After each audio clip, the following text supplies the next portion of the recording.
Hi guys, so the other night I watched The Fall of the House of Usher, and before I go any further, let me just say that there will be spoilers today for this very old movie. The title of this film, by the way, is literal. I just presumed that there would be a family of Ushers in this and they would be taken down, they would have a big fall, they would be killed or arrested or whatever. But no, actually, the House of Usher has a fall. The house itself, in this film, it goes down beneath the ground, and in a very macabre finale, it just disappears beneath the earth because of a cursed bloodline or supernatural forces pushing it down and out of sight. It's kind of weird. This film is based upon a story by Edgar Allan Poe. I'm not the most familiar with the life and works of Poe, though I believe he was also the mastermind of The Pit and the Pendulum, which I do consider to be one of my favourite older movies, but I mostly know Poe from that quote that's on at the beginning of the film The Fog. John Carpenter's The Fog begins with a quote by Poe, "Is all that we see or seem a dream within a dream?" A very, very memorable phrase, and it's always stuck with me that this film does actually feel a little bit like a dream, kind of. Like the whole thing takes place in this mansion in a misty area, and it feels very, very cut off from the rest of the world or any kind of society. This is a single location horror film. There's only 4 people in it. And I watched the whole thing feeling like it was taking place in purgatory, possibly. Like the whole thing is like 4 characters playing out their own little psychodrama, but actually they're all already dead somehow. I don't know if other people maybe thought that when they were watching this. There are a lot of similarities to The Pit and the Pendulum. So we've got this guy, Philip. He travels to this mansion. He wants to see his fiancée, but she's ill with some kind of unexplainable disease. Her brother's got it as well. The brother is very obstructive towards Philip seeing his fiancée, and the butler is also a little bit of a pain in the ass. So the family are reluctant to let Philip stay at the house, but he does anyway, and the 4 of them try living together under the same roof, but it's not long before strange things start to happen. Accidents almost occur, but is this the work of a human saboteur, or are there supernatural forces at work in the house?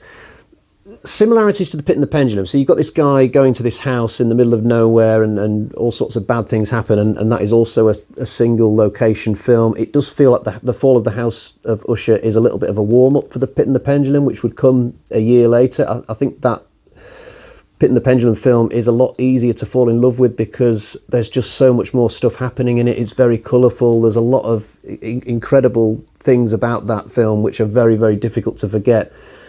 This film is a lot more stripped back and basic. There's not that much happening in it. It's 79 minutes long, but it struggles to even fill that runtime. I think the original story by Poe, it doesn't lend itself very easily to a film. They really had to kind of pad the story out a little bit, fill out a lot of scenes with extended dialogue. And when I was done with my first viewing the other night, I did actually wonder how I was going to do the review, because I didn't feel like I had a lot to talk about, and I knew I was going to have to watch the commentary track or just watch the film again. I ended up watching the commentary track done by Corman, and it struck me just how many cool things there were about this film, actually, that I'd forgotten in the space of 24 hours. Lots of nuanced little subtle things that I did really like and appreciate. Because normally when you watch a film for the first time, you mostly remember the big beats, the deaths, the high moments, but there's not a lot of that in this film. This is quite a slow-moving, slow-burn sort of a film, which I can imagine lots of modern-day film-goers just not maybe appreciating all that much. But for someone like me who's watched a lot of older movies, I did find a lot to enjoy about it.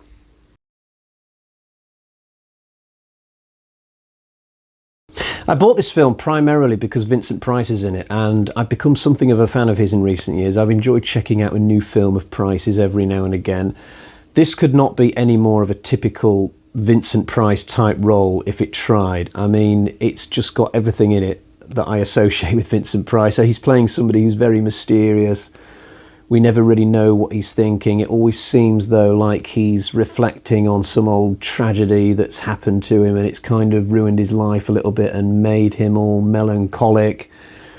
He talks in circular logic. He gives big, long monologues, and I just feel like I've seen Vincent Price do this in lots of different roles before, this same kind of thing. But it's sort of frustrating to listen to because the main character, Philip, is just not getting the information he needs out of this character, Roderick, his name is.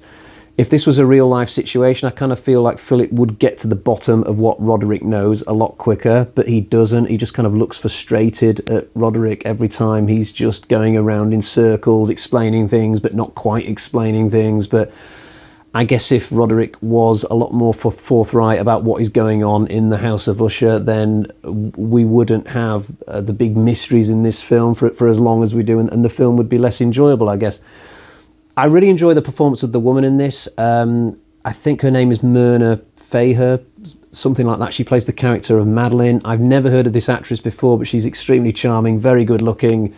On the commentary track, Roger Corman says that she went on to have a very successful career, and I thought to myself, oh, I'll check that out on Wikipedia when I'm done with this. What he neglects to mention on the commentary is that this actress actually died at the age of 40, which is extremely sad. You'd think he would have mentioned that. I mean, she did have a successful career after the movie. She went on to do a lot of stuff in TV. She was very busy, but yeah, sadly died very young. It always seems to me that when you check out the cast list for these really old films, that somebody had a bad turn. At least one person will die early, or their career just didn't really take off. And I guess this lady, Myrna Faher, she was the unlucky one in this particular cast list, but she's so good in this film. They're all good. Like, there's only 4 people in this, but there's no weak link, and I think it had to be that way, because when you've got such a small cast list, everybody needs to be on point, everybody needs to be putting in a good performance, and you get that from all 4 actors here. The guy who plays Philip, he's very good as well. He's very dramatic. He actually gives Vincent Price a run for his money, when normally Price tends to outact everybody on the screen, but maybe not so much this time. It is helped by the fact that this isn't one of Price's most likeable characters, because of how obstructive he is for most of the time. Even the guy who plays the butler is very, very good. Just the way he delivers his lines is very, very satisfying in this film. If this had been a Hammer film, this role would absolutely have been one for Michael Ripper. And I guess the character of Roderick might have been one for Cushing.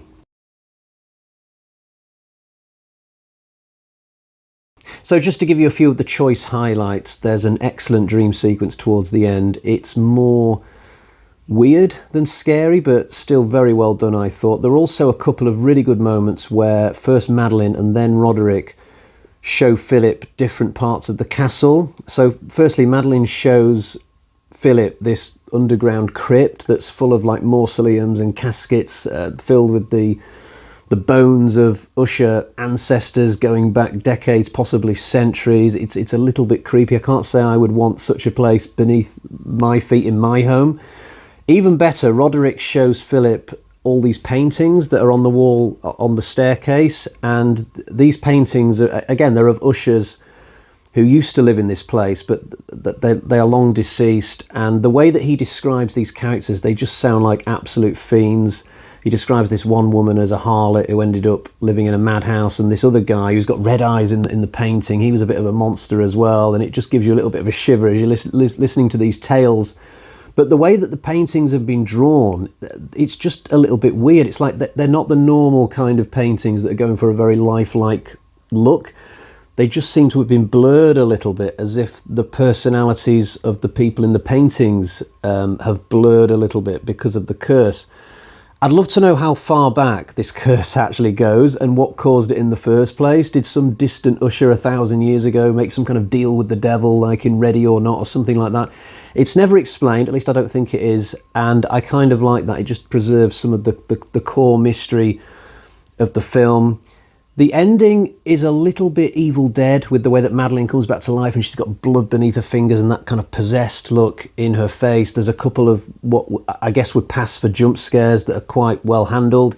One thing that is a little bit crap is, so you get these distant shots of the house, and the miniatures that they've used look really cheap and not particularly believable, and the fire effects that look like paper mache, they're not very good at all, even for 1960, I suspect. But I can sort of overlook just a small thing at the end of a pretty decent movie. And just to counter that, earlier on in the movie, we get some really good shots of the house. You see the cracks in the side of it, big, huge cracks, and plenty of other evidence that the house is structurally unsafe. And this just adds another element to how we feel as a viewer as we're watching this drama playing out, knowing that they're in this quite large mansion and it could kind of collapse or go down at any moment. But Roderick seems to feel like they'll all be okay. You know, the house has just about stayed upright for centuries. Maybe it can just hang on a little bit longer until he and his sister die. But the movie, definitely one that gets better, I think, if you watch it multiple times. I think I was a little bit kind of indifferent to it after my first viewing, but I think there's just a lot of subtle things to really pick up on with added viewings, and I just kind of sit here now thinking that I do really appreciate it. Actually, there's a lot of room in horror for subtle films that don't necessarily have a lot of kills in it or a lot of action. You know, they can just be like mood pieces, and that's what this is to a large extent. You know, this is a film that probably best watched in like a really small arty cinema where they've still got people going around with trays and ice creams as if it's the 1950s or something. I wish.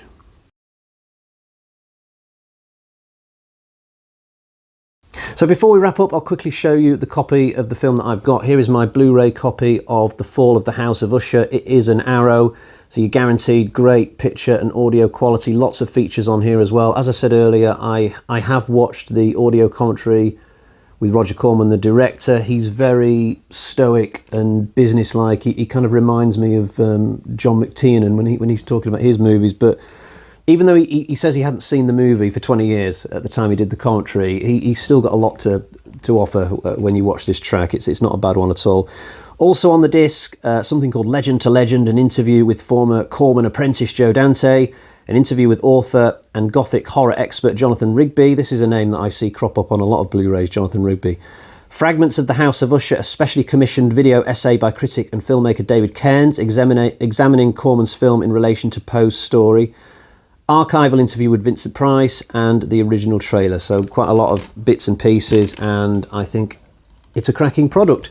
Right, let's get to the bag of terror and find out how I'm going to score this movie. So we've got 1, 2, 3, 3.5 bloody axes out of 5. I think I was thinking along the lines of 3 after I watched the movie, and I've added the half on after watching the commentary, just discovering new things about this movie, having certain things explained, and just getting a second glance at the whole thing. It did bump it up for me a little more, and I'm not ruling out the score going up further in the future if I watch this again. Not one of my favourite Vincent Price movies, but certainly it's not a bad one at all. I kind of have a real big appreciation of what they were doing with this, and definitely worth checking out if you can get hold of it. Right, I'll leave it there for today.